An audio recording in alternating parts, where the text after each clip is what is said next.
Bien, nous reprenons donc tranquillement pendant que tout le monde s'installe pour notre deuxième panel de la journée. Après avoir traité des évolutions finalement du romanesque depuis le 19e siècle jusqu'à aujourd'hui, depuis le texte jusqu'à l'image, on va parler maintenant des approches théoriques. Qu'est-ce que le romanesque? Qu'est-ce que signifie ce terme? Qu'est-ce qu'il signifie en France et à l'étranger? Quelle est aussi la manière dont les auteurs s'en emparent pour parler de la littérature, de ce qu'elle peut, de ce qu'elle fait. Et je vais donner donc la parole directement à Jorn Mecke. On l'a présenté rapidement tout à l'heure, je ne vais pas trop revenir sur les mêmes points. En tout cas, Jorn Mecke est professeur d'études romanes, de littérature et de culture française et espagnole à l'université de Regensburg en Allemagne. Il a travaillé particulièrement sur le roman, depuis le nouveau roman jusqu'au roman contemporain, jusqu'à l'extrême contemporain. Nous l'avons dit tout à l'heure aussi sur le motif du mensonge et sur l'éthique du texte. Et il nous en parlera très certainement dans sa communication. Je te laisse la parole. Oui. Bon, alors, suite à ce que Dominique a dit tout à l'heure, j'ai changé de titre.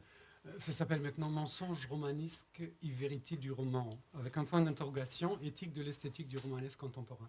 Avant de commencer, je voudrais quand même profiter de l'occasion pour remercier Morgane et Anne-Sophie d'abord pour avoir eu l'idée d'organiser ce colloque, pour avoir pris l'initiative. Et puis en plus, je voudrais remercier Dominique Villard de nous recevoir ici. Pour moi, Nanterre, c'est un lieu mythique et pourquoi ne pas le dire romanesque. Ce que je voudrais faire, je voudrais d'abord parler de la naissance du romanesque et du roman. Donc on va revenir chez Adam et Ève. Et puis je voudrais parler du mensonge romanesque, du vérité du roman. Les deux notions sont corrélatives. Et puis après, dans la deuxième partie, je voudrais parler des modalités du retour du romanesque. Alors, mon approche peut se laisser caractériser par deux perspectives. La première, c'est l'esthétique du mensonge. Et la deuxième, celle de l'esthétique de l'éthique de l'esthétique. Donc, une éthique qui est propre à l'éthique. Et en fait, je fais tout ça parce que je me demande pourquoi Michel Murat ne lit pas Musso et pourquoi moi, je ne le fais pas non plus. Donc, c'est un peu ça. Vous le lisez. Bon. Donc, la première partie, mensonge romanesque et vérité du roman. Le roman et le romanesque naissent en même temps. Ils sont deux frères jumeaux, mais ils sont dès le début des frères ennemis. Plus précisément, le romanesque naît avant le roman, car le premier roman moderne, au sens propre du terme, le Don Quichotte, est déjà ou se conçoit comme une critique, certes humoristique, mais non moins polémique du romanesque de son époque, c'est-à-dire des romans de chevalerie. C'est grâce à la confrontation du romanesque chevaleresque avec l'après-réalité que le roman moderne se constitue comme différence du romanesque. Ça, c'est d'abord sa position, son positionnement. Roman et romanesque sont donc des notions corrélatives et complémentaires. Je vais revenir là-dessus parce que chaque époque du roman a son romanesque bien à lui. En même temps qu'il prend ses distances par rapport au romanesque de la chevalerie, le Don Quichotte dénonce celui-ci comme mensonge esthétique, se présentant lui-même comme vérité. Cervantes établit donc une configuration générique opposant systématiquement le roman comme vérité d'une part et son contraire, le mensonge romanesque de l'autre. Les traits caractéristiques du romanesque se trouvent déjà, enfin, grosso modo, dans le réquisitoire que Cervantes dresse contre le roman de chevalerie, c'est-à-dire une idéalisation, une héroïsation des protagonistes, un manichéisme de la constellation des personnages, opposant des protagonistes idéalisés à leurs antagonistes extrêmes, à savoir des malfaiteurs, des anti-héros, des magiciens malveillants, etc. Et puis, évidemment, une histoire riche en aventures, péripéties, événements miraculeux, un chronotope, selon Bakhtin, de la rencontre aléatoire et heureuse, et une grande importance accordée aux sentiments et aux passions, souvent exprimés d'une façon hyperbolique. Nous retrouvons là déjà chez Cervantes les catégories qu'a établies par exemple Jean-Marie Schaeffer. Dans tous ces traits, Cervantes relève un principe d'invraisemblance et un penchant excessif pour l'improbable comme le principe du romanesque chevaleresque. Tous ces critères convergent vers une espèce de point de fuite dont le Don Quichotte tire toute sa force, à savoir l'antiréalisme forcené des romans de chevalerie qui permettent aux romans de se présenter comme véridiques et plus proches de la réalité. Cependant, à toutes ces critiques de l'esthétique romanesque comme mensongère, Cervantes en rajoute encore une plus importante qui consiste en une condamnation morale des effets du romanesque comme divertissement, évasion et distraction, entraînant une méprise complète de la réalité. Ainsi, le Don Quichotte contient déjà en lui et en germe toute une panoplie d'éléments qui sont constitutifs pour le romanesque et le roman et leurs relations conflictuelles dans l'avenir. En plus, le roman, le Don Quichotte, relève d'une approche théorique dont je voudrais esquisser brièvement les deux dimensions qui me paraissent importantes pour examiner le rôle du romanesque dans la littérature contemporaine. Le premier, c'est l'esthétique du mensonge. Nous avons vu que Cervantes il stigmatise les romans de chevalerie comme mensongers, mais ce n'est pas parce qu'il crée des fictions, hein, le Don Quichotte le fait lui-même, mais parce que pour une raison tout à fait différente. Alors, je ne vais pas insister sur la théorie ou la définition du mensonge, mais on peut se baser vraiment sur quelque chose de très essentiel. Ça consiste en quoi? Une divergence entre nous croyants, entre nos convictions d'une part, et ce que nous affirmons ou l'expression de l'autre. Cette divergence est cachée et elle sert à des objectifs très souvent également cachés. Donc, selon cette définition, le roman, évidemment, n'est pas susceptible d'être un mensonge. La première condition, il a rempli, mais pas la deuxième, c'est-à-dire la divergence entre ce qu'on pense et ce qu'on affirme, c'est-à-dire la fiction, n'est pas cachée, elle est ouverte par le pacte romanesque, par le pacte biographique, par le pacte de la fiction. Alors, c'est pour ça que Friedrich Nietzsche dit « l'art présente, et on peut inclure la littérature, présente l'apparence comme apparence, il ne veut pas tromper, il est vrai ».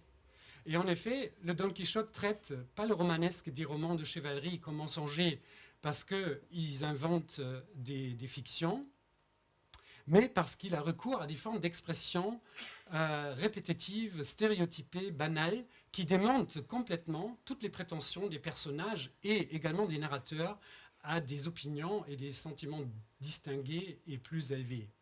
Selon Cervantes, le roman de chevalerie est donc incapable de donner une expression adéquate à son monde fictif et devient, de ce fait, un cas de mensonge esthétique.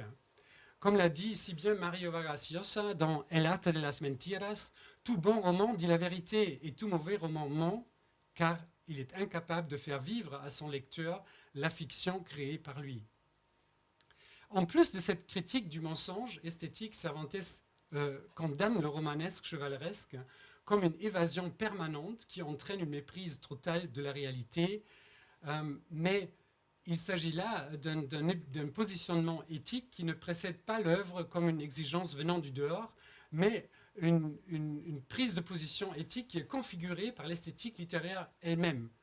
Et c'est cet aspect d'une éthique configurée par l'esthétique qui, à mon avis, peut également nous aider à comprendre ce qui se passe avec le retour du romanesque dans le roman contemporain. Alors, nous avons pu constater que dès ses débuts, le roman s'oppose au romanesque, une opposition fondatrice qui se répétera régulièrement au cours de l'histoire littéraire, chaque époque réagissant au romanesque qui lui est propre. Ainsi, Flaubert conçoit sa poétique contre le romanesque romantique, incarné par Emma, tandis que le nouveau roman crée sa propre esthétique en s'opposant systématiquement à plusieurs romanesques. Vous pensez au roman colonial et Robe grillée dans La jalousie, vous pensez au roman policier et L'emploi du temps de Michel Butor, vous pensez au roman de guerre et cette mise en pièces que pratique Claude Simon dans La route des Flandres. Toutes ces critiques qui confrontent systématiquement l'un à l'autre le mensonge romanesque et la vérité du roman finissent par expulser le romanesque de la littérature légitime et la force à se réfugier dans le théâtre de boulevard, dans la littérature triviale des Delhi et des Golan, ou bien, on en a parlé, des films hollywoodiens et dans les séries télévisées. Alors, dans ces conditions, quelles sont les modalités et quels sont les enjeux, quelles sont les fonctions du retour du soi-disant, du fameux retour du romanesque. Alors je voudrais faire la distinction entre deux modalités qui m'intéressent. La première, c'est celle qui a déjà été évoquée plusieurs fois, c'est celle métafictionnelle ou de la deuxième école de minuit. Et puis la deuxième, c'est réformée parce que j'appellerais à la suite de la nouvelle fiction qui en fait partie, le nouveau romanesque qui comprend aussi des auteurs aussi divers que Antoine Volodine, Christian Garcin ou récemment avec Notre vie dans les forêts, Marie Dariussec. Alors, commençons par si j'étais courageux, je parlerais du roman nouveau, c'est-à-dire c'est cette deuxième écurie de minuit. Alors c'est évidemment parmi ces auteurs-là Jean Echenoz qui s'est le plus illustré dans cet exercice de renouement avec le romanesque. Le Méridien de Greenwich, l'équipe est malaise, confronte le lecteur avec une histoire et des personnages proches du roman d'aventure. Cherokee réactualise le roman policier, tandis que Lac fait appel au roman d'espionnage. Nous trois renouons avec le roman de science-fiction, etc., etc., j'en passe. Nous avons là un véritable programme de critique de la raison romanesque, et cependant, les romans mentionnés ne deviennent pas simplement des exemples de l'esthétique romanesque, mais se constituent, selon la terminologie de Gérard Genette, comme des hypertextes qui se greffent sur le romanesque, comme hypotexte, pour le transformer, pour l'imiter, pour le travailler d'une manière ou d'une autre. Or, la spécificité de cette réactualisation du romanesque apparaît clairement si nous comparisons ces procédés hypertextuels d'Echenoz, par exemple, à ceux du nouveau roman. Pour celui-ci, le romanesque est un résidu de l'inauthenticité, un mensonge esthétique que le roman a pour but de détruire pour faire place à l'apparition de nouvelles formes esthétiques beaucoup plus authentiques. Si le nouveau roman entretient donc un rapport polémique avec le romanesque qu'il aborde à partir d'une position de supériorité, il en est tout à fait autrement pour la deuxième génération de Minuit. Cherokee, par exemple, met en scène un détective qui trouve la solution des cas qui lui sont confiés, non pas grâce à ces petites cellules grises, mais par des hasards qui sont mis en scène avec tous les signes de l'invraisemblable, présentant de cette manière plutôt une parodie du romanesque que le romanesque lui-même. Il en est de même pour Je m'en vais, roman qui imite le romanesque d'aventure avec tous les ingrédients nécessaires, à savoir la recherche, la récupération et le vol d'un trésor, un galériste nommé Ferrer qui multiplie les aventures féminines et un malfaiteur dont la méchanceté remarquable l'incite à se débarrasser de son assistant le flétan en l'enfermant dans un frigorifique en marche.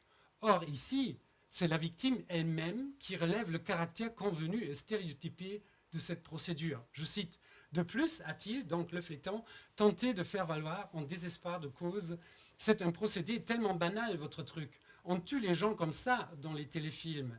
Ça n'a vraiment rien d'original. » Ce n'est pas faux, a reconnu Baumgartner, mais je revendique l'influence des téléfilms. Le téléfilm est un art comme un autre. Je ferme la parenthèse.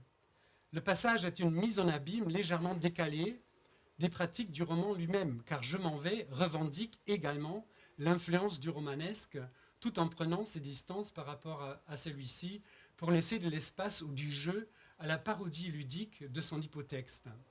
Au lieu de le reproduire simplement, Je m'en vais expose le romanesque, expose le romanesque. Et ceci est visible dans d'autres passages, notamment celui-ci où Ferrer se met à la recherche de Baumgarten. Or, il y a deux problèmes. La ville dans laquelle celui-ci est supposé se trouver, il ne la connaît pas, c'est Saint-Sébastien, si je me rappelle bien. Et puis, deuxièmement, il ne sait pas du tout quel aspect physique, quelle apparence physique il a. Et il se rend compte lui-même de ça. Ferrer se dit à lui-même, je cite, « Mais au bout d'une semaine, son entreprise lui parut sans espoir. Chercher un inconnu dans une ville inconnue ne rimait à rien. Le découragement le gagna. » Fin de la citation. C'est incongru, à moins de se trouver dans une fiction romanesque où les hasards improbables sont possibles. Et effectivement, Ferrer rencontre Baumgartner, qui n'est rien d'autre que son ancien assistant de La Haye, qui s'est fait passer pour mort. Je cite, « Tiens, dit Ferrer, de La Haye, je me disais bien aussi. » On a envie d'enchaîner avec la cantatrice chauve, comme c'est curieux, comme c'est bizarre, et quelle coïncidence. Dans ce passage, donc, Echenoz pousse à l'invraisemblance du hasard, pousse l'invraisemblance du hasard à son extrême, tout en exposant et en parodiant le côté incroyable, convenu et faux. Certes, les passages cités relèvent d'une esthétique romanesque et pourraient donc, grâce à leur forme volontairement stéréotypée et fausse, constituer un mensonge esthétique à l'intérieur de la fiction, donc un deuxième degré du mensonge. Or, nous avons également pu constater qu'Echenoz pousse le romanesque à son extrême. Si le romanesque constitue un mensonge esthétique au deuxième degré, c'est-à-dire à l'intérieur de la fiction qui n'en est pas un, Echenoz désigne et révèle celui-ci comme tel. Mais ce qui est valable pour la fiction l'est également pour le romanesque. Un mensonge révélé n'en est plus un. Il pourrait donc y avoir une prétention chez Echenoz à une authenticité plus fondamentale. Cependant, il opère cette parodie du romanesque non à partir d'une position supérieure, comme l'aurait fait le nouveau roman, mais à partir d'une position inférieure, comme si le narrateur n'était pas capable, n'était pas à la hauteur des exigences du romanesque, ou pas capable de produire des structures romanesques en règle. Ce que fait Echenoz relève d'une éthique qui est propre à l'esthétique, car s'il présente certes des parodies du romanesque, celles-ci ne se conforment plus à une hypertextualité polémique. Les critiques ne se font plus à partir d'une position de supériorité qui permet de dénoncer l'inauthenticité du romanesque, mais s'opèrent plutôt à partir d'une position inférieure, comme si le romancier ne savait pas composer un roman selon les principes de l'esthétique du romanesque. De cette manière, au lieu de dénoncer le romanesque, le type de parodie proposé par Echenoz se dénonce plutôt lui-même comme inauthentique. Echenoz invente donc une forme d'hypertextualité que la typologie de Gérard Genette n'a pas prévue. Une parodie d'en bas qui occupe volontiers une position inférieure au hypotexte choisi, développant ainsi une nouvelle éthique de l'esthétique qui se démarque des prétentions modernes à une supériorité quelconque. Alors, la véritable épreuve de toute cette approche, ça serait vraiment l'analyse ou l'examen de ce que j'appellerais le nouveau romanesque, où le romanesque retourne non plus au second degré, comme chez Echenoz, Toussaint et d'autres, mais pour de bon, c'est-à-dire au premier degré, où il se fait pastiche ou imitation. Alors évidemment, les premiers qui ont lancé ça comme mode littéraire, c'était les auteurs de la nouvelle fiction. On pourrait parler, par exemple, de Frédéric Tristan, Les Tribulations héroïques de Balthazar Caubert. Je ne vais pas énumérer tout ce qui relève carrément du romanesque, comme la conversation avec des morts, la fréquentation des anges, etc. Nous assistons là à un romanesque complètement débridé qui met à dure épreuve la fameuse suspension of disbelief de Coleridge, ou la suspension de l'incrédulité du lecteur. Alors, qu'est-ce qui est la fonctionnalité de ça? Qu'est-ce qui est la position occupée par Tristan et d'autres? Mais enfin, nous trouvons la même chose chez Marie Darrieussecq dans son roman, dans sa dystopie, dans son roman dystopique, Notre vie dans les forêts. Chez Christian Garcin, par exemple, La jubilation des hasards, ou la piste mongole, où les questions du chamanisme, de télépathie, des événements tout à fait mystérieux et incompréhensibles. En fait, tous ces romans poussent le romanesque au paroxysme, et cette suspension consentie de l'incrédulité ne fonctionne peut-être plus, mais ceci n'est pas dans le but de procéder par une parodie ou bien pour dénoncer cette esthétique comme mensongère ou comme mensonge romanesque, mais l'enjeu est tout à fait différent. Il est un peu à classer dans ce que fait le réalisme mágico dans la littérature du boom latino-américaine. C'est-à-dire, ces auteurs ne font plus du romanesque, ils le sont tout simplement. Et alors, il faut que je m'arrête là, je crois que j'ai plus de temps. Mais ce que je voudrais dire, pour essayer de résumer, en dehors d'essayer de donner un nouveau souffle au roman et au romanesque, ces auteurs-là essayent de transformer ce qui avant a été le type du mensonge esthétique en une vérité romanesque et pour essayer de cette manière de redévelopper à nouveau un courage qui consiste à faire confiance de nouveau à ce qui est propre de la littérature, c'est-à-dire la création d'un monde, et de faire adhérer le lecteur à ce monde-là, aussi farfelu, aussi incongru, puisse-t-il apparaître. Et je pense que c'est ça l'enjeu éthique de ce nouveau romanesque qui se démarque bien des autres formes qui, dans cette perspective-là, ou vu à partir de cette perspective, marcheraient avec les béquilles du réel, de la réalité, comme l'autofiction, la docufiction, les biopics, etc., etc. Donc, je vais terminer là. Merci.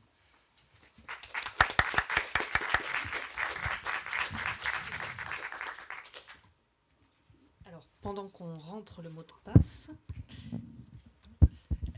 merci beaucoup Jochen pour cette intervention qui permet de bien voir la manière dont le romanesque prend parti par rapport à l'éthique du roman, d'un mensonge romanesque à une vérité romanesque, et qu'on pourra peut-être tout à fait mettre en parallèle avec ce schème du retour dont parlera Lucas Hollister. Lucas Hollister est maître de conférences au Dartmouth College aux États-Unis. Il est spécialiste du roman contemporain et sa recherche porte sur les fictions de genre, le polar, la science-fiction, mais aussi sur l'écologie et l'éco-critique et sur la politique de la littérature. Il a publié des articles sur la littérature contemporaine dans des revues comme PMLA, Genre Fiction, French Forum, Romanic Review et Sites. Son premier livre, qui s'intitule Par-delà le retour, justement, vient de paraître aux presses universitaires de Liverpool. Lucas, je te laisse la parole. Merci. Je tiens aussi à remercier les organisateurs de ce colloque. Vous m'entendez bien là? Oui. C'est un sujet qui me passionne depuis longtemps et je suis ravi de figurer dans ce colloque. Des définitions.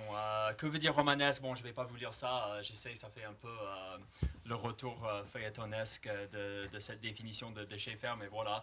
Ce que je veux souligner, en fait, dans cette définition célèbre de Jean-Marie Schaeffer, c'est le choix du mot trait. On a parlé des 4 piliers du romanesque, mais en fait, Schaeffer, il parle de trait. Et ce choix du mot trait indique comment ce sont moins des conditions nécessaires que des tendances dans la présence et le dosage peuvent varier énormément entre deux fictions potentiellement qualifiables de romanesques, entre par exemple le Faucon maltais et Corinne ou l'Italie. Substantifs et adjectifs, genre littéraire et imaginaire fictif, le romanesque nomme à la fois des styles, des structures narratives, des conventions thématiques, un rapport à la mimésis et aussi bien sûr une manière de lire. La question se pose alors et a été posée, pourquoi aborder la littérature contemporaine par le biais du romanesque et comment? Malgré cette perspective transatlantique évoquée par le titre de ma communication, ma réponse ici sera plutôt modeste. Je proposerai quelques réflexions sur la périodisation du contemporain à partir du concept de romanesque. Réflexion dont le point de départ est une observation banale, à savoir que ce concept de romanesque, au premier abord si large, si accueillant, si universel, n'a pas vraiment d'équivalent en anglais. Il existe naturellement le mot novelistic, mais ce mot ne désigne en général que le sens générique de romanesque, characteristic of novels, propre au roman. C'est donc le sens esthétique élargi du romanesque qui manque au mot novelistic. Désolé, hein, je vais dire des mots anglais, je vais essayer de ne pas trop faire mon Van Damme là, mais... et pour cette raison, le retour du romanesque ou même le roman romanesque deviennent, dans leur traduction littérale, return to the novelistic, novel, des expressions sinon insensées, du moins assez opaques. Comment parler du romanesque alors en anglais sans passer par une explication prolongée ou par une approximation qui déformerait le sujet? Non. La solution la plus simple à ce problème de traduction consiste à ajouter l'adjectif popular, populaire, au substantif novelistic, the popular novelistic, le romanesque populaire. En évoquant les romans populaires de l'ère moderne, l'expression popular novelistic effectue un renversement qui met le genre paralittéraire, comme le roman noir ou à l'eau de rose, au premier plan au détriment des traditions romanesques plus anciennes. Ce renversement a quelques avantages, et notamment celui d'attirer notre attention sur des traditions paralittéraires qui sont souvent codées comme masculines ou féminines, et qui sont aussi rattachées à des rhétoriques ou idéologies politiques, au populisme, par exemple. Ces dimensions sociales et politiques risquent d'être perdues dans le creuset de la catégorie du romanesque.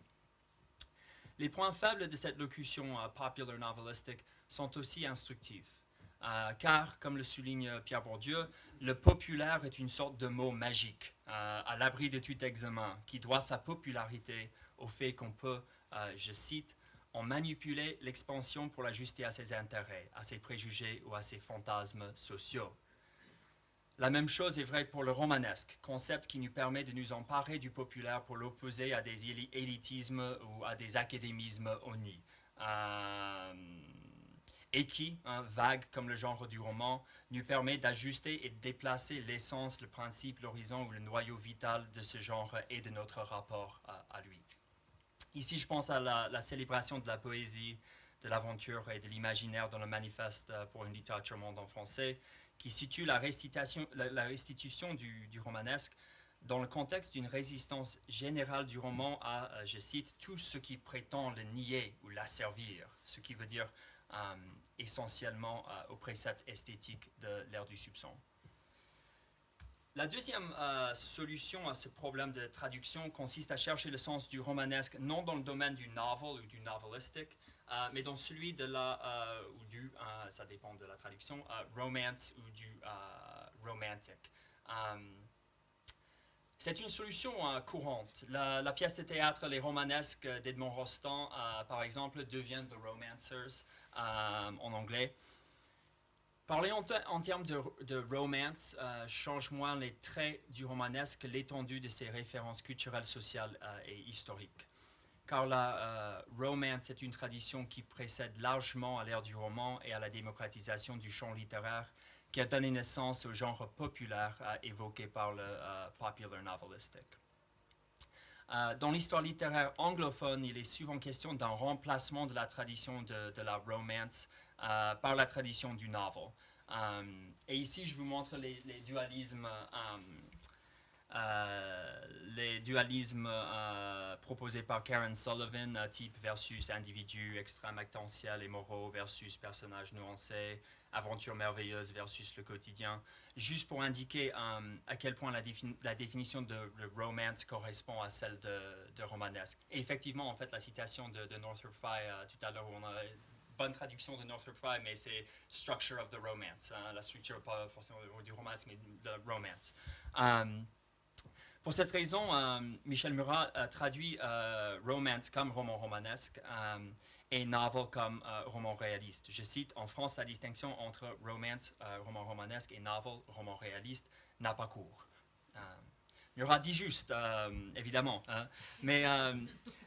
mais tout comme en anglais, la distinction entre novel et romance est, quand on regarde de près, nullement étanche, car les réalismes sont souvent romanesques. En français, les mêmes débats critiques ont lieu et tournent autour du concept de romanesque. L'imitation du bonheur de Jean Rouault, publié en 2006, qui est à la fois un roman romanesque et, je cite l'auteur, une histoire critique de la fiction, offre un bon exemple du déplacement de cette distinction entre romance et novel sur le terrain conceptuel du romanesque. Dans ce méta-roman ludique et polémique, il est question d'une réhabilitation du roman, genre requis selon le narrateur et ailleurs l'auteur, aurait été dévalorisé par le positivisme et la vague formaliste. Je cite un passage du roman où le narrateur parle de Zola. Mais ce choix en faveur de la science plutôt que de la poésie, or ce sont les deux pôles qui bornent le terrain du roman, de glisser la littérature dans le courant positiviste du temps, pour la sortir au nom de la modernité, de l'arriération poétique, mise dans le même sac que la religion et la superstition, c'est-à-dire de l'incertain. On sait aussi ce qui lui en a coûté. Fini les cavalcades et les effusions du cœur. La rhétorique de Rouault est tout à fait exemplaire de la distinction entre romance et novel, c'est-à-dire entre roman romanesque et roman réaliste.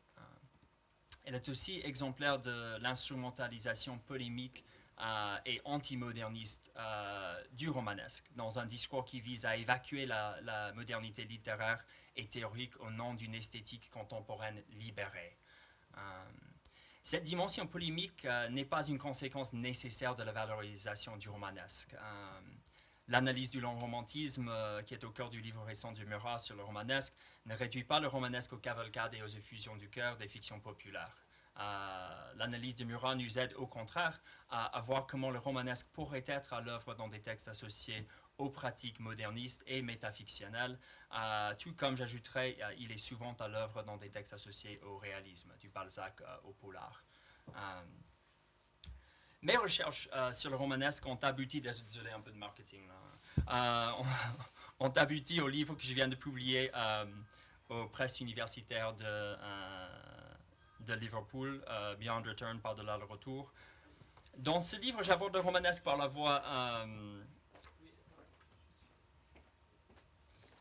j'aborde le romanesque par la voie du genre paralittéraire, par la voie donc c'est peut-être, non, je sais pas, un événement romanesque, on ne sait jamais.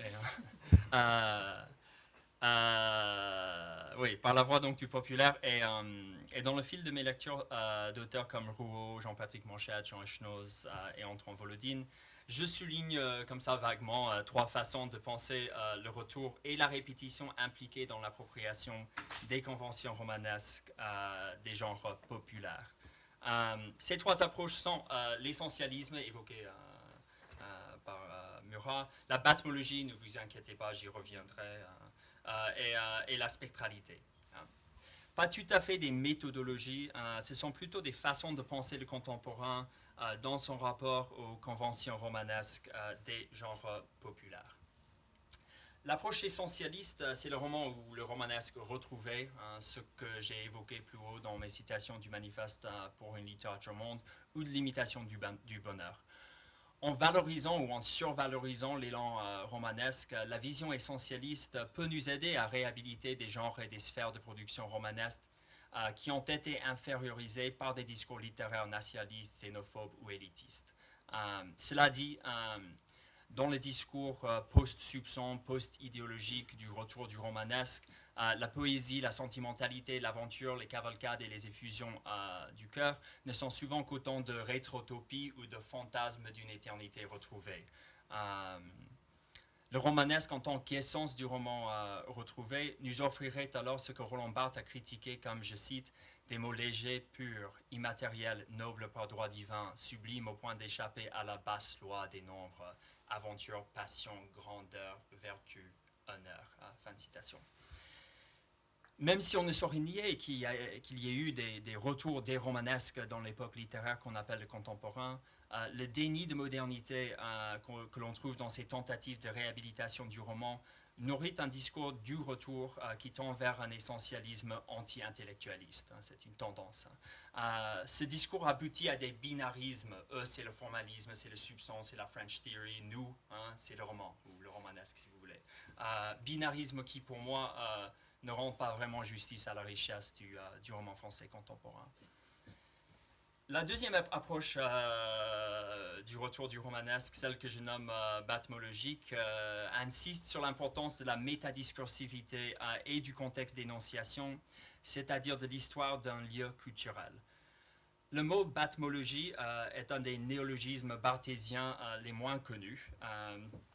Batmologie, du grec batmos, marche, dénote un jeu de degrés dans lequel tout discours est pris.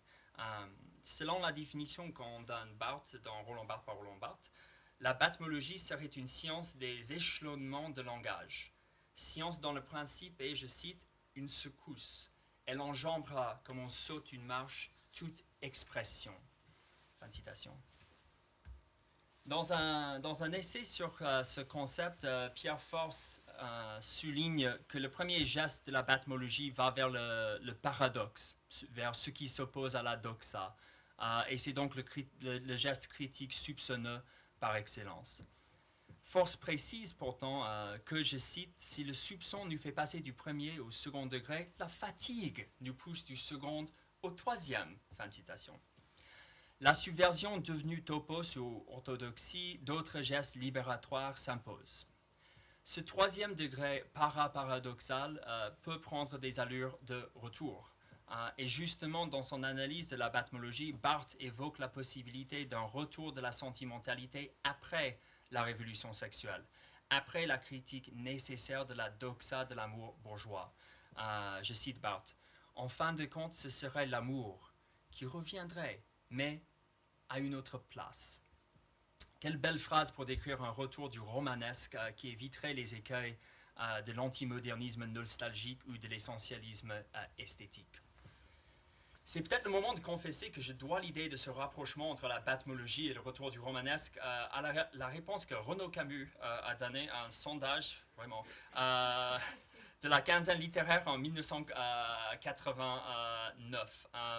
C'est vraiment à contre-cœur que je cite Renaud Camus, mais je trouve sa réponse assez intéressante. Je cite, « Quant à la question rebattue du retour au récit, j'ai bien peur que s'y puisse seul colter, une fois de plus, la barthésienne batmologie, science à demi sérieuse et d'autant plus efficace, des degrés de discours, qui permet de bien voir qu'entre des propos apparemment semblables et des positions superficiellement identiques, il peut exister les plus sérieuses différences, dues par exemple aux itinéraires qu'ont suivis ceux qui les tiennent pour parvenir à cette illusoire coïncidence. » Cette vision batmologique pourrait donner raison aux topos critiques qui affirment, et pas toujours de façon convaincante, que le retour au récit dans le roman français contemporain a appris les leçons de l'ère du soupçon et n'est donc nullement dupe ou naïf.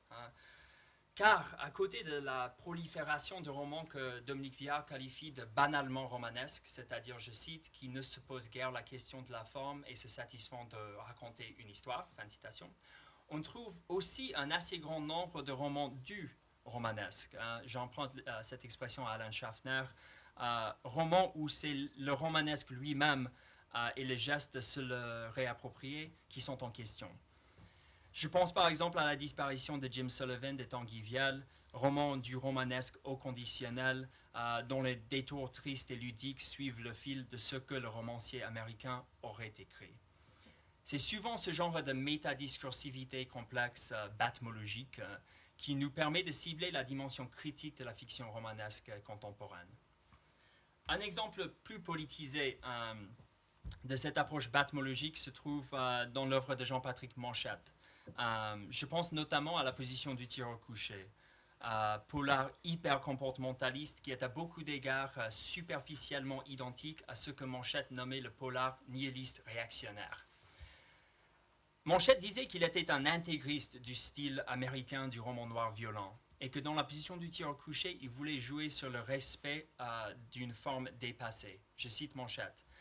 Refaire les grands Américains, c'est faire autre chose qu'eux. C'est le problème de Pierre Ménard, auteur du Quichotte. Que fait-on quand on refait un truc avec la distance? Parce que ce n'est plus l'époque du truc. Écrire en 1970, c'était tenir compte d'une nouvelle réalité sociale. Mais c'était tenir compte aussi du fait que la forme polar est dépassée parce que son époque est passée. Réutiliser une forme dépassée, c'est l'utiliser référentiellement, c'est l'honorer en la critiquant, en l'exagérant, en la déformant par tous les bouts. Même la respecter, c'est encore la déformer. C'est ce que j'essaie de faire dans ma prochaine œuvrette, la position du tir au coucher. Respecter à l'excès, respecter la forme polaire pour ainsi dire à 200%.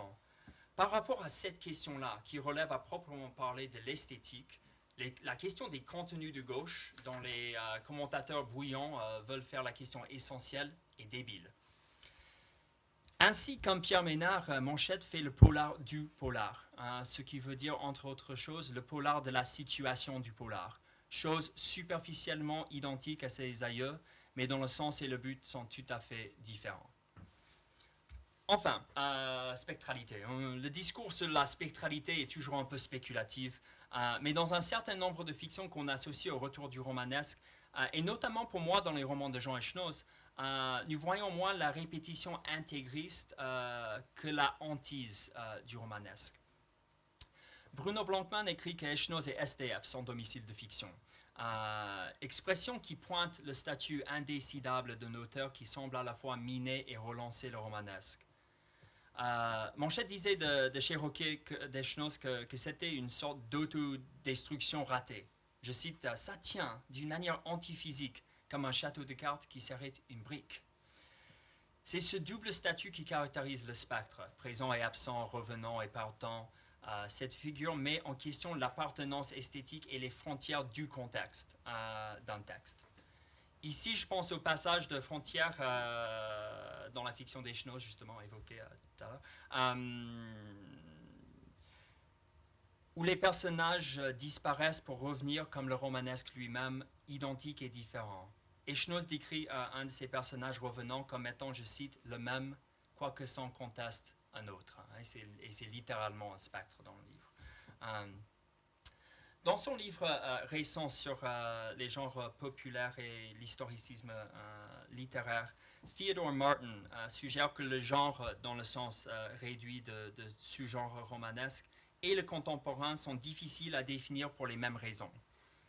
Martin précise que la circulation et la multiplication des objets culturels dans l'époque de la globalisation posent problème aux contextualisations de l'historicisme.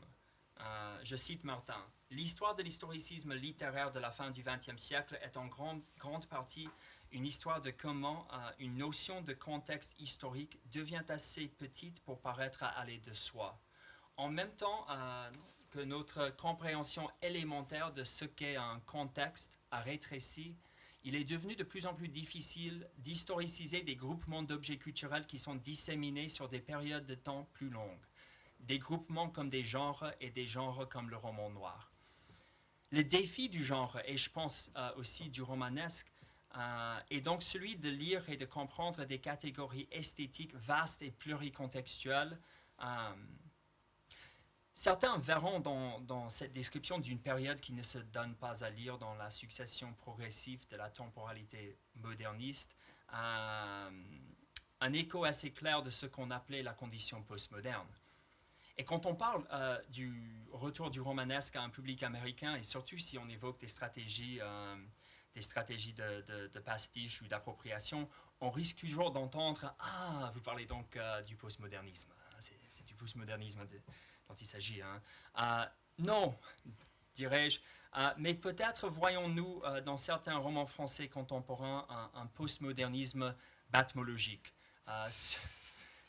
Superficiellement identique, coïncidence illusoire, des gestes métaromanesques ou postmodernistes qui reviennent, mais à une autre place. Merci.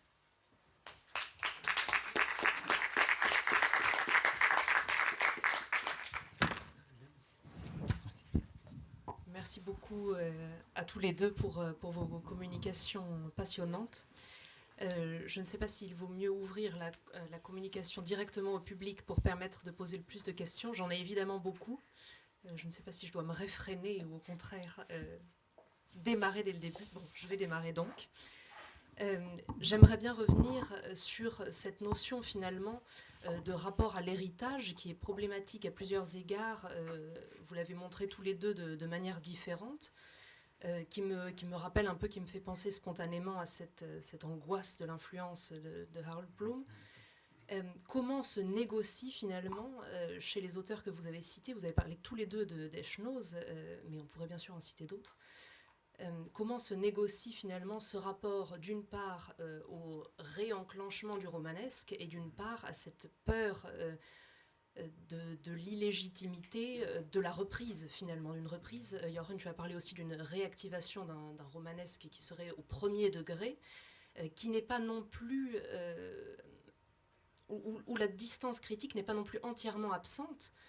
Tu parlais de Christian Garcin tout à l'heure, qui pose un cas de figure assez intéressant à ce niveau-là. Comment se négocie ce rapport à l'héritage, finalement, chez les auteurs dont vous avez parlé?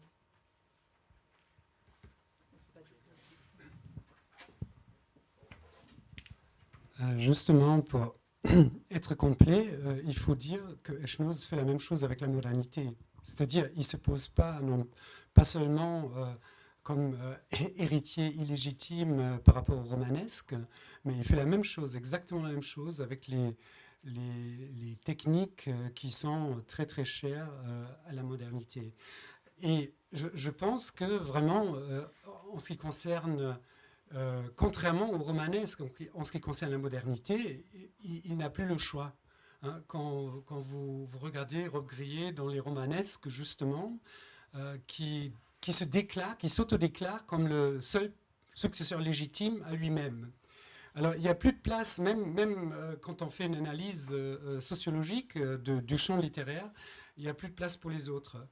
Et je pense la chose est plus facile en ce qui concerne le romanesque, parce que, et je trouve que là, il a vraiment inventé quelque chose d'extraordinaire, pas uniquement au niveau de la poétique ou du positionnement esthétique, mais surtout en ce qui concerne ce que j'ai appelé l'éthique de l'esthétique, c'est-à-dire une critique non par au-dessus, mais par en deçà. Et je trouve que c'est un geste extraordinaire qui rend hommage à la tradition, qui prend ses distances par rapport à elle, sans pour autant se déclarer supérieur. Et je crois que c'est sa manière spécifique qui peut se retrouver chez Toussaint, chez Deville et d'autres, de gérer ce dilemme. Oui. Ben, je suis tout à fait d'accord. En fait, je trouve que chez les auteurs que vous avez évoqués, il y a justement cette infériorité assumée de Manchette par rapport, disons, à la grande époque du polar, et d'Eschnoz aussi par rapport à, je ne sais pas, dans le vide, disons, qui hante Eschnoz, on a l'impression d'écrire après. Alors, pour moi, on parle de retrouver le premier degré, mais je pense que pour un certain nombre d'auteurs, disons, intelligents ou complexés, je ne sais pas comme vous voulez, ce qu'ils explorent, c'est plutôt l'impossibilité du premier degré. Hein. Et Eschnoz le dit, il dit dans le Méridien de Greenwich, j'ai essayé d'écrire un polar. Il est sorti ça. Il est sorti ce truc vraiment truffé des citations métafictionnelles à fond. C'est ce qui s'est passé quand Eschnoz a tenté d'écrire un polar. Pour Manchette, je pense que en regardant la récupération, par exemple, de ses fictions par la critique et, disons, la façon dont il est devenu, disons, une marque littéraire ou chef d'école, il s'est posé la question de la possibilité d'écrire un texte réellement critique, et donc il a dû se pencher sur la répétition elle-même, sur l'appropriation du romanesque ou sur ce qui se passe quand on tente de refaire la chose, quand on fait le geste de Pierre Ménard. Alors, rapport à l'héritage, respect de cet héritage chez ces deux auteurs, mais dans l'impossibilité d'assumer pleinement l'héritage ou de continuer comme ça, dans l'idée que peut-être on est condamné d'une certaine façon à la métafiction.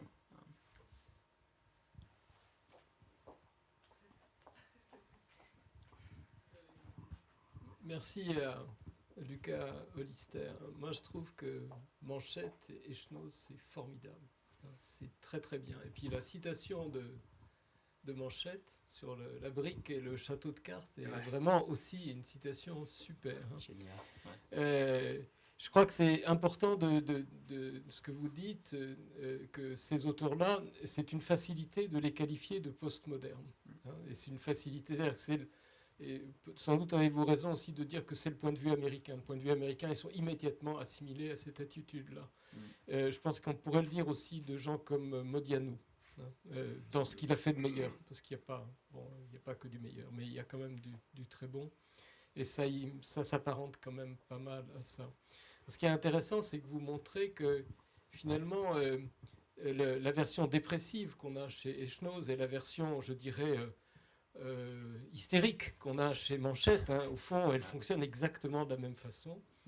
Mais ce qui est frappant aussi, quand on regarde l'ensemble, c'est qu'on se rend compte, et qu'on le voit bien quand on voit les œuvres, la place qu'elles ont prise et tout, que c'est des écrivains qui avaient une vision très juste de leur position, de leur situation dans l'histoire littéraire. Et donc, ce sont des gens qui n'ont pas triché. Hein, et dans le cas d'Echnoz, l'évolution de l'œuvre, la manière dont il s'est mis à écrire des livres après, qui passent après des livres comme Courir ou Ravel, c'est très très intéressant aussi de voir, parce que là aussi on voit bien que ce sont des livres qu'il pouvait faire à un moment donné, dans un contexte qui s'était déplacé et qui n'apportait, il n'y avait plus les mêmes questions qui se posaient, donc on n'apportait plus les mêmes réponses et tout ça. Merci beaucoup, vraiment, ça m'a beaucoup apporté votre, merci, intervention. J'ai envie en fait de répondre en disant oui, je suis tout à fait d'accord et c'est juste, c'est juste ce que vous dites. Oui, ce sont deux écrivains très conscients de leur situation. J'ai l'impression parfois que Manchette, bon, il a arrêté d'écrire parce qu'il était alcoolique et en plus il avait des problèmes psychologiques et tout ça, mais j'ai parfois aussi l'impression qu'il a arrêté d'écrire parce qu'il voyait le postmodernisme venir. Je veux dire, du début des années 80, c'est vraiment là où Jameson il va sortir sa vision marxiste du post. Il va commencer, bon, c'est en 90, mais il va commencer les premiers articles de Jameson sur le roman noir américain, c'est cette époque-là. C'est dans le marxisme, il y a ce discours postmoderniste qui vient. Je pense que Manchette, il sent venir ces discours-là, il ne sait pas vraiment échapper à ces discours. Il voit que c'est la conséquence nécessaire peut-être de son idéologie. Alors il s'arrête, ou il cherche une issue sans en trouver. Ce qui m'intéresse, oui, chez Echnoz, c'est super intéressant ce moment, Courir, Ravel, des éclairs. Ça, c'est un moment intéressant dans le parcours d'Echnoz et un moment qu'on ne sait pas toujours vraiment, ou qu'on ne comprend pas toujours très facilement. On se dit, mais qu'est-ce qui se passe? Le roman qui m'intéresse, c'est Envoyé spécial, en fait. Envoyé spécial... Ce qui est intéressant là-dedans, c'est que Echnoz, si on est lecteur passionné d'Echnoz, on voit en fait qu'il cite ses propres romans énormément dans ce texte, et il cite aussi les romans de Manchette au moins à 5 ou 6 reprises, romans qu'il avait déjà cités dans d'autres romans. Alors on est dans un niveau de métacitation de soi-même qui est une sorte d'autodestruction autocritique assez intéressante. J'ai écrit un article là-dessus, mais c'est fou à quel point il cite ses propres romans, et en montrant peut-être... à quel point il n'y a rien à faire sauf répéter les mêmes formules. Revenir à ce qui était déjà un retour au début des années 80. J'avais une suggestion, mais avant, je voudrais rebondir sur ce que vous venez de dire à propos d'Echnoz. Moi, il me semble que ce que vous avez dit d'ailleurs tous les deux, que Echnoz jouait sur un romanesque traditionnel, mais aussi sur la modernité, on peut le prolonger en disant que dans ses derniers textes, notamment Courir, Ravel, il joue aussi sur la littérature contemporaine, parce qu'il reprend cette forme que j'évoquais tout à l'heure brièvement des fictions biographiques, et il l'a fait dysfonctionner comme il l'a fait dysfonctionner le roman d'aventure, le roman d'espionnage avec. Il y a une sorte de continuité finalement très cohérente de la démarche. Mais c'est pas ça que je voulais dire. Je trouve que vos deux interventions sont en résonance l'une avec l'autre, et qu'on peut aussi, alors avec ce que disait Joran Mecke qui introduit dans le corpus la nouvelle fiction d'Arius Sec, Garcin, des auteurs dont on n'avait pas parlé jusqu'à présent, on voit bien comment ce sont des procédures un peu d'économie différentes par rapport au romanesque. C'est un peu ce que disait Michel à l'instant. Il y a d'un côté quelque chose qui est de l'ordre de la déflation, ça serait Echnoz, c'est-à-dire qu'à chaque fois, la bouffissure romanesque, si on veut, est dégonflée par les procédures qui laminent de l'intérieur, alors que du côté de la nouvelle fiction, de Darius Sec, de Garcin, on est plutôt dans quelque chose qui relève de l'inflation du romanesque, de l'exagération, de le pousser plus loin, à chaque fois à un degré supérieur. Et il me semble que ces modalités économiques, et c'est une manière de rejoindre aussi un peu ce que disait Karl Akiki tout à l'heure, sont des économies du plaisir qu'on s'accorde de manière différente. Du côté des Schnoz, on voit bien comment la modalité d'accès au plaisir relève de la formule que les psychanalystes aimaient bien utiliser. Je sais bien, mais quand même. Je sais bien que c'est plus possible, mais quand même, j'en ai tellement envie. Et donc, je trouve des stratégies un peu obliques ou détournées pour parvenir à ce plaisir romanesque. Alors que du côté de la nouvelle fiction, il me semble que le titre du livre de Garcin, La jubilation des hasards, est un titre à double entente. C'est un titre qui désigne effectivement le contenu du texte, mais c'est un titre aussi qui désigne la manière esthétique de se rapporter à ce texte. Il s'agit de jubiler, hein, de jouir d'une accumulation improbable, impossible, intenable de hasard que seul le romanesque peut produire. Et si on pousse un peu plus loin cette espèce de partition que je suis en train de dessiner à gros traits, on voit comment du côté des Schnoz, on est plutôt dans un rapport jésuite au romanesque, hein, je sais bien, mais quand même, alors que du côté de Garcin, de Dariussec et des autres, on est plutôt dans un rapport libertin au romanesque. Et on voit que d'une certaine façon, il y a une cohérence dans ces analogies, parce que ce sont les deux modalités, les jésuitismes ou le libertinage, de réagir à ce qu'était finalement une sorte de jansénisme des dernières avant-gardes, beaucoup plus rigoureuse, beaucoup plus austère, qui interdisait ces accès au plaisir. Alors voilà, mon analogie est peut-être un petit peu tirée à grosse ficelle, mais j'avais envie de vous la proposer pour savoir si vous la receveriez volontiers ou pas. Oui. Question difficile. D'abord oui, parce que c'est toi, et puis évidemment parce que tu as raison. Je pense que vraiment ce qui se passe avec cette réaction par rapport à ces enfin, mais est-ce que c'est vraiment ça? Est-ce que vraiment il y a eu des interdits de la part des théoriciens? Évidemment, Rob Grillet, etc. Mais il faut dire aussi que nous, les universitaires, on a sagement suivi pendant des décennies ce que les auteurs ont raconté sur eux-mêmes. Je me rappelle, et ça, j'étais pas présent, c'était avant mon époque, mais ce fameux colloque de Cerisy sur le nouveau roman où Rob Grillet a descendu en règle butor, d'abord parce qu'il n'était pas là, et puis parce qu'il y avait dans son œuvre une espèce de transcendance. Mais la véritable clôture, ce n'est pas les auteurs eux-mêmes qui l'ont créée, c'est les universitaires qui ont sagement suivi ce qu'ils ont prévu et les interdits qu'ils ont fixés. Je crois que ce soit... Même plus, Dominique, c'est une méprise du rôle de la théorie par rapport au roman. Elle vient après et pas avant. Hein, bon, c'est vrai, il y a Ricardo, etc.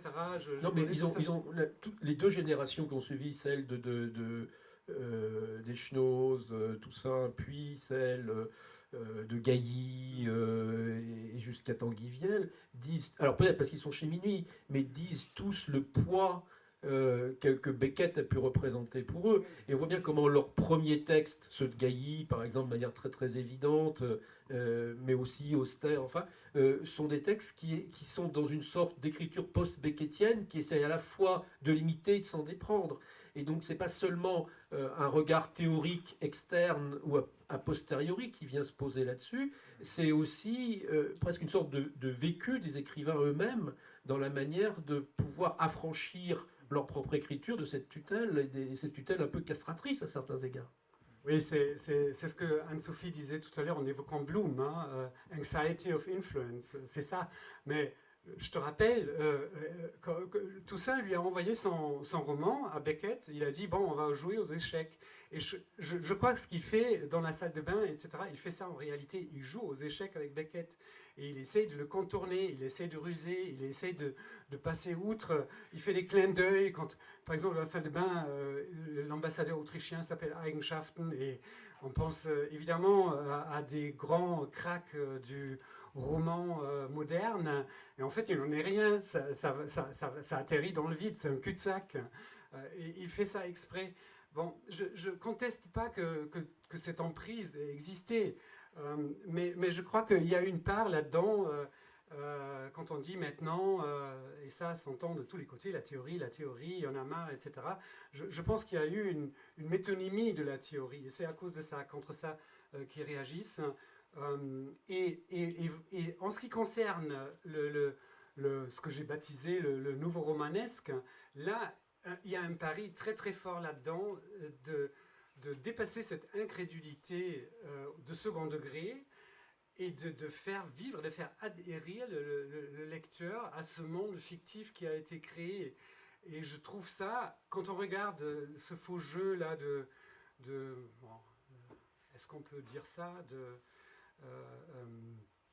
certains, non, je ne vais pas citer les noms de certains auteurs qui disent non, c'est moi, c'est pas moi, etc. Là, c'est vraiment des béquilles qui servent de support à quelque chose qui ne marche plus de ses propres moyens.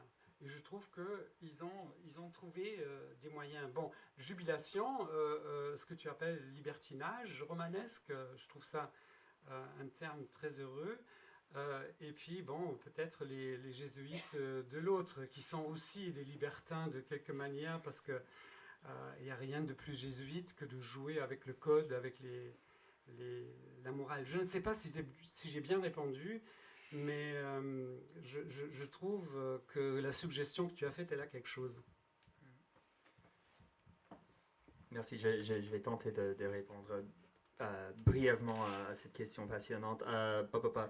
Vous avez parlé d'économie de plaisir, ce qui est et j'adore. J'avais jamais pensé en termes de jésuite, janséniste. Maintenant, ça va me suivre pendant des années. Non, mais j'adore. C'est vrai que évidemment, il y a eu une sorte de jansénisme ou terrorisme théorique de la part, surtout de la part de Ricardou et de Robrier. Pas forcément, je veux dire Nathalie Sarraute, Claude Simon, quand même. Bon. Et il y a eu des réactions à cette atmosphère, des ouvertures, etc. Je trouve que oui, il y a des économies de plaisir dans Manchette et dans Echenoz, mais moi, je m'intéresse un peu plus, en fait, au dégoût. Il y a énormément de dégoût dans ces romans, et dans Echenoz, ça se manifeste surtout par la proximité du plaisir à la violence. Il y a ces scènes de violence extrêmement gênantes qui vont interrompre les jeux postmodernistes et les métafictions, le ludique. Le ludique va être interrompu souvent par des scènes de violence crues. Et c'est un peu, on reconnaît tous un peu l'atmosphère médiatique de nos jours. On est entouré de publicité, tout est fun jusqu'à l'attentat. C'est un peu l'atmosphère. Et chez Manchette, il y a des vomissures. Il y a des personnages qui vont vomir dans des situations où d'abord, où on serait dur, par exemple, où on tue le méchant, on va vomir. Dans Fatal, Aimée, elle vomit. Les personnages sont pas là pour ça, ils s'amusent pas. Dans le romanesque. Ce qu'il y a dans le romanesque, ça fait vomir, en fait, au bout d'un moment.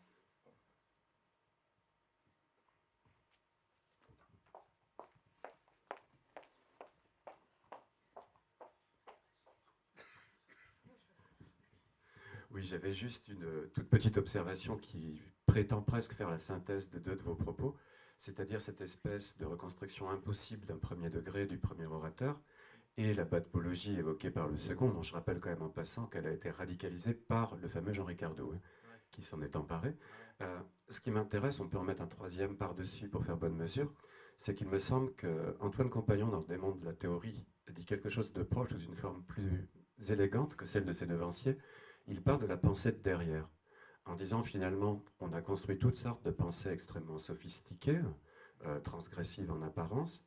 Ce que je vais vous dire à la fin de mon parcours, c'est grosso modo en apparence exactement ce qu'on disait avant cette parenthèse théorique, mais la littéralité apparente du propos, elle est chargée de tout le parcours qui s'est développé entre-temps. Et il me semble finalement que l'un et l'autre, en d'autres termes, avec d'autres outils, c'est quelque chose de cet ordre que vous avez dit, qui concilie, si vous voulez, cette espèce de fantasme de retour à un premier degré, le constat de son impossibilité, mais aussi et surtout le fait qu'une similitude apparente dit tout autre chose, sous l'ombre sans doute du fameux Ménard. Donc je ne sais pas ce que vous en pensez, ce n'est pas une réelle question. Oui, c'est peut-être pas une question, mais je trouve que ça concerne le fond de peut-être ce que nous deux on a essayé de faire, et Et en fait, bon, ça rappelle un peu, refaire la même chose, c'est carrément impossible, parce que dans le 18e Brumaire de Louis-Napoléon, en fait, Marx et Engels écrivent que la répétition en histoire n'est concevable que sous forme de farce. Et même si vous voulez faire la même chose, bon, c'est ce que Borges a développé dans un de ses paradoxes. Donc même si vous voulez faire que du romanesque à l'état pur, ça ne serait pas possible, inconcevable. Ils viennent après. Donc automatiquement, c'est chargé par autre chose et ils font autre chose. Bon, il y a Deleuze qui a écrit un bouquin merveilleux sur la répétition. Et je crois qu'il y a ce phénomène structurel. Mais ce que je trouve remarquable chez ces auteurs qui m'ont au début pas du tout attiré, hein, il y en a qui sont mes amis et il y a des choses qui passent pas. Le chamanisme, les trucs comme ça, je me demande vraiment à quoi ça rime, pourquoi ils font ça, est-ce qu'ils y croient vraiment ou est-ce que... Voilà. Mais en fait, après, j'ai cru comprendre que vraiment il s'agit d'un pari non pascalien, un pari où ils ont tout à perdre et rien à gagner. Et de ce pari vraiment de créer une cohérence, une harmonie, pas au sens musical du terme, des différentes structures qui soient capables à faire adhérer le lecteur. Donc, le romanesque comme acte performatif, je pense que c'est ça qu'ils essayent. Et sinon, je trouve ça remarquable de faire la synthèse de ce que nous deux avons fait. Oui, c'est une belle conclusion, j'approuve. Est-ce qu'on laisse peut-être une dernière question avant de conclure sur les synthèses ?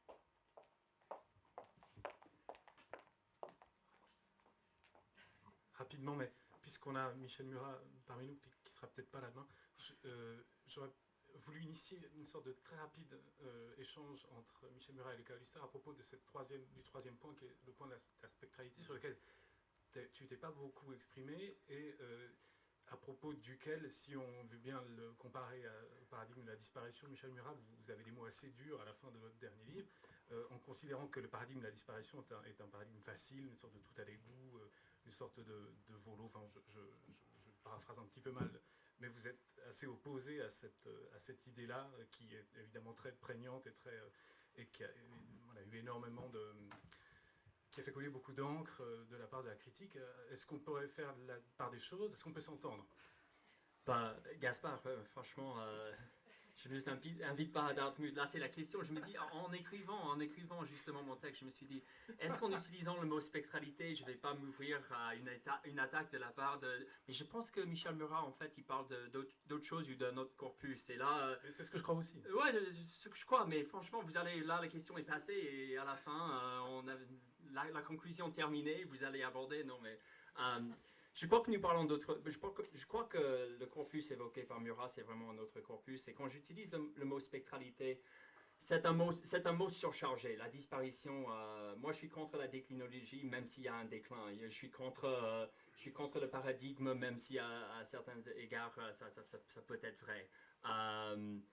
Pour la spectralité, je ne sais pas, je suis toujours un peu où je trouve que le discours de Derrida est toujours intéressant. Je suis pas de ceux qui pensent que vraiment c'est un truc des années 90 qu'on a bien dépassé, qu'on doit laisser derrière nous. Je pense que ce que Derrida dit dans son discours sur la spectralité, ça s'applique à pas mal à tout concept en fait, comme dit Derrida. Hein. La spectralité, c'est la hantise qui trouble tout concept. À commencer par le concept de présence, c'est-à-dire du premier degré. Alors, pour critiquer le premier degré ou pour entrer dans une critique de ce qui pourrait être le premier degré du romanesque, on pourrait passer, en fait, la spectralité derridienne, pour moi, ça pourrait être utile. Il y a d'autres outils critiques aussi, on n'est pas obligé de passer par Derrida, mais le passage me paraît tout à fait toujours ouvert. Oui, mais enfin, je ne vous remercie pas pour la question. Franchement.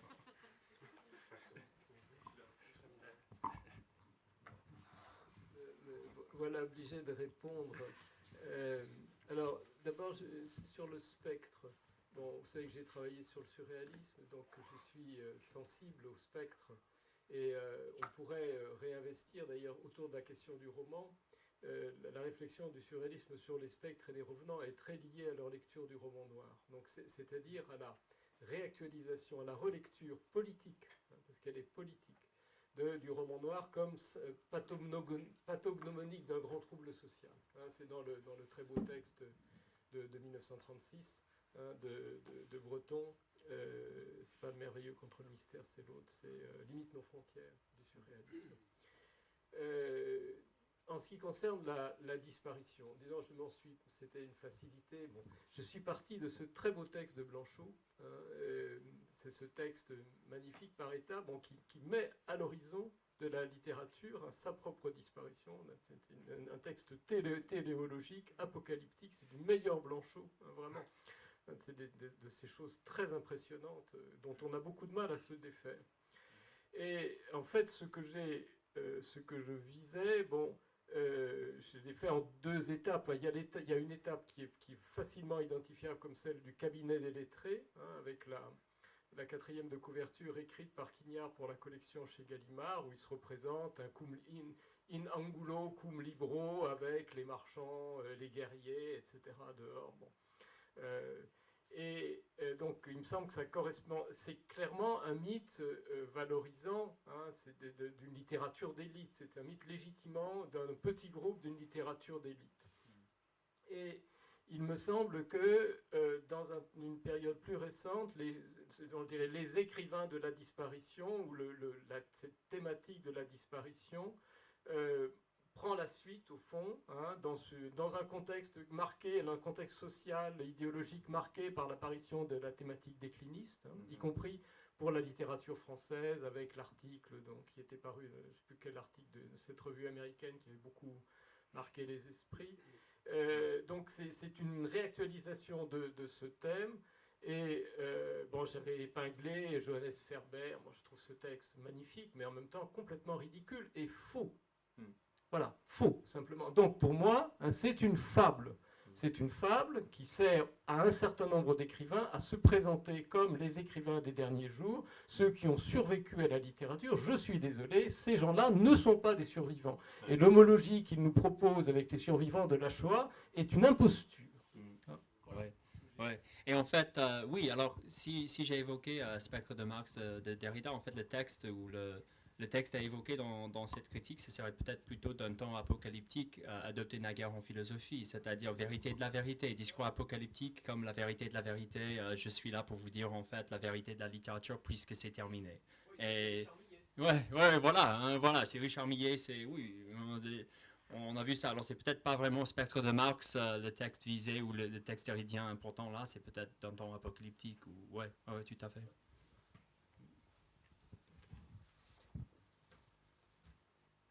Bien, plus de micro. Voilà.